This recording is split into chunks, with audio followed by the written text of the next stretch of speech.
There's nothing more comforting than the heft of a good knife in your hand, especially one that's as heavy and perfectly balanced as the Tennessee toothpick I've just pulled from its sheath at my waist. At 15 full inches in length, it's bigger than the one Crocodile Dundee brandished in the ancient viddy that bore his name. Another item in my memory bank, like such long-gone things as sound and pictures from hand inserts and temp lenses. Lucky for me, we never had credits or status enough to afford viddy plants. Picture smoke curling out of overcooked corneas. I remember corny old Nick Dundee because my dad loved that viddy so much. He was always slipping it into my queue of oldies. And, like that croc guy, loving and knowing how to use a knife was part of who my father was. This blade I'm holding was his. Was. Damn it. The week before he died, he gave me this beautiful bone-handled blade, his favorite knife. I dragged my right forearm across my face. Too much blood on my hands to use them to wipe the mist from my eyes. The warmth still rising up from the dead monster's body is wrapping a cloak cloud around me as a cool wind blows across the clearing. That wind rattles dry leaves clinging to the tips of the branches of a small nearby aspen. Dead now, but green will once again glow from that tree. Spring will slowly return, its steps, as Dad always said, like those of a small bird. And with that season of renewal, more shoots of trees will spring up from the soil. Dad used to point that out, that with the power gone, the forests will come back.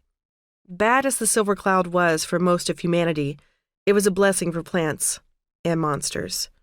Too bad some of those monsters are humans. I've been back to my butchering, a task made simpler by the fine implement in my hand.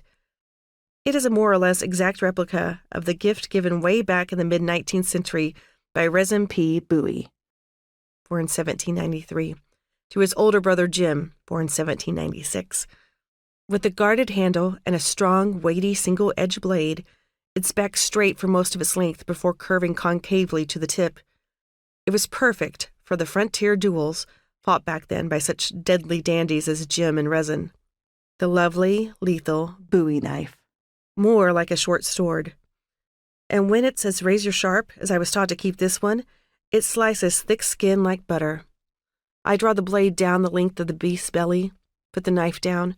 I use my hands to spread open the cut, exposing the beast's warm interior.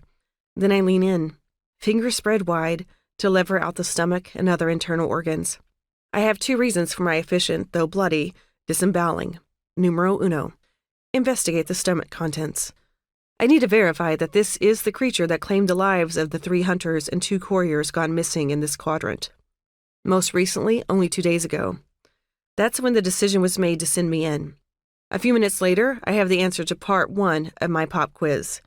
Its gut held the masticated, partially digested remains of the 2nd courier, identifiable by the numbered copper band, like the one I wear, on the gnawed left wrist. I prod with my fingers and extricate from the stinking colon a sturdy little metal case. I wipe it off on my thigh and then open it. It still contains the message that this courier risked and lost his life to carry.